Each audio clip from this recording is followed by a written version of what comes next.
just to give you an idea of how much garbage I pick up, because I used to measure it when I would go and dump stuff back in 2004, 2006. I usually will separate the styrofoam from glass and aluminum and plastics. And from me walking a stretch of a road that is less than half a mile, I've picked up just this week. All of this garbage, egg cartons, cigarette butts, cigarette containers, or, you know, packs or whatever. So I'm going to take it over here. This is why I need help with a camera crew. But everyone's flaking, so what I do is, I'm going to show you. It's dark so you can't see inside this receptacle. But basically it's this full, okay? That is just with a little bit of my garbage and everything that I've picked up. So I'm going to dump this. And now it is 3/4 of the way full. So that's much trash we're talking about, okay? What I do to eliminate trash and having to use trash services is kind of funny. I don't have to have my trash picked up every week. I get it picked up once a month. What I do, when I find things on the side of the road, I will pick them up. For example, mustard. This was laying, not just laying, okay, we're talking like in the grooves of the bushes, and I pull this out. And what I do is I take all these items that I can use, basically aluminum cans that aren't crushed down, plastic bottles that are not crushed down, anything what I call pristine, styrofoam cups, all that stuff. I take it and I put it into this container, which is filled with soapy water.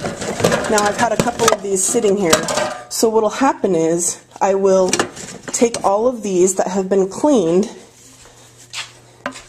and I put them like such upside down to dry. After that process is complete, I take the items that are on the towels and I put them in the cupboards that I believe that I've showed you. These are all items that I have found in the last month and a half on the side of the road. Okay, so I put all the stuff away, and then when I'm ready to make a gift for somebody or do something really cool, shut that. What ends up happening is this.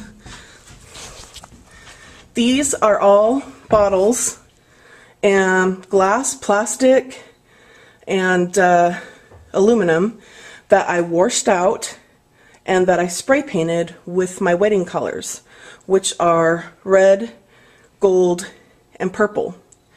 Now I used to do this kind of thing all the time. I would make things like this. A lot of times I'd use elaborate ribbons and glitter, and I would sit there for hours and I would decorate garbage. And then what I would do is I would take it and I would go make these drops. And one of the places that somebody inadvertently found me, because angelic games depend on secrecy typically, but I'm letting it all go for free, is that one night my friend Gina went to Loomis Lake. You can look at her testimony, it's in one of my videos, and it was after dark. She shouldn't have been there. She drove her car around and her headlights focused on a milk jug. She felt compelled to get out of the car for some reason, and she picked it up, and there was a note from me inside. And she said that finding that milk jug changed her entire life. And so the crummy part of having to film my documentary by myself is that I've never had the opportunity to surveil, to literally sit and watch as people come out of a store, and what they do when they look down at the ashtray and they see candy in it, or, does one of the clerks come out of the store and grab all the stuff and then they throw it away, or does it sit there until somebody just takes it, or do the people look all around before they take it? I mean, these are the things that are absolutely hysterical, and I call it getting Jesus punked. Ashton Kutcher did this whole show forever about getting punked.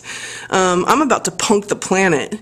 So anyway, if you ever find a pair of gloves, which I usually try not to leave my latex gloves anywhere, but occasionally I lose one, you'll know that my crew or I have been there. And so basically, to move along with what I wanted to show you, eventually all of these, as you can see, they're very tall. They're about 6.5 feet tall and pretty wide.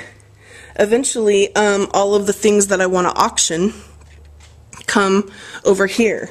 And this, as you can see, are items that I've either picked up or have been given to me that I've taken and spray painted in JC's favorite colors. Well, he loves every color, but And then I've got a bunch of diplomas for the Angel Network, which I believe I've showed in a video before.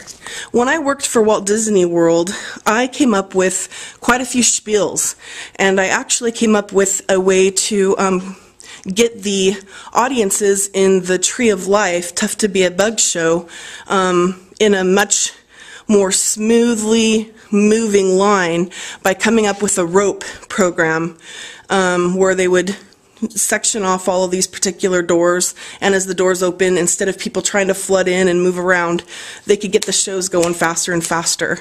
And I did a bunch of research on the environment. I came up with recipes for people to be able to make their home cleaning agents, how to make glass cleaner, how to do all this stuff that's good for the environment.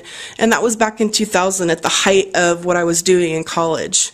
And they did a voiceover in the holding spot and gave me a headset so that when the people were standing there waiting for the show, they wouldn't just be in line. They would be listening to me and asking me questions, and I was using the diagrams on the walls to educate people, because that's what Walt Disney is all about.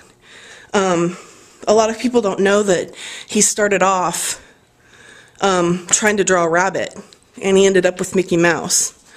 Another thing that I heard last night, which kind of, I don't know, made me a bittersweet smile, was that one of the Jackson family friends went on Dr. Drew, and he was talking about how him and Michael were walking somewhere one day, I hope I get this right, and he heard crying, so his friend turned around, and it was Michael weeping because there was a dead bird, and he insisted on burying the bird.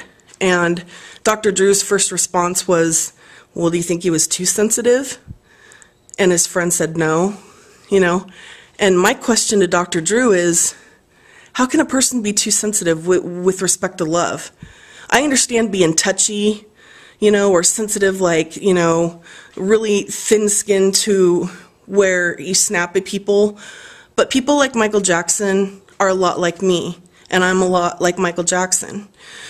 And the only thing that I really feel compelled to say with this whole Conrad whatever trial going on is that I interacted with MJ when I was in my first coma. As a matter of fact, me getting into trouble and having the mental health professionals come and get me was because I was working with Michael in my bedroom with lighting for a show that I wanted to finish, which was This Was It. And it's a long, long story, and I would never capitalize on him, and I don't need to ever talk to the Jacksons, but if they were ever interested in what he had to say, I would be more than willing to share that with them. The thing that he pressed upon before I came back was, and his last words to me on this path that I was going in my coma was, please just tell my children that I love them, that I miss having sodas and candy with them, and that I will always be in them. I don't know what sodas and candy means, but evidently it was important for him to throw that in there. So the reason that I'm making this whole video is so that people understand that we have a responsibility to the globe, we have a responsibility to the planet, we have a responsibility to each other. And if I was a billionaire or a trillionaire or a millionaire, I would be using my money a lot like how Tom Shadyac, I think is his last name, is. He gave it all up. He doesn't take more than what he needs. And I really respect that. And so my documentary is going to move on to the next phase, which is the middle, because I'm going to be getting a car within the next week. And I'm going to be able to broaden the scope of where it is that I go and the things that I've done and share with you a little bit further south of how Jesus has impacted the peninsula using his messengers and people that absolutely are just total Jesus freaks. So anyway, pick up a can and spray paint it. Stick a rose in it and put it on someone's porch and just walk away. It's one of the coolest feelings in the world to take something that people refuse to pick up and something that people could care less about and make it into something awesome. And that's all from God. All right, this is Angela with the Passion going 10-7. And remember, wherever you go, there you are.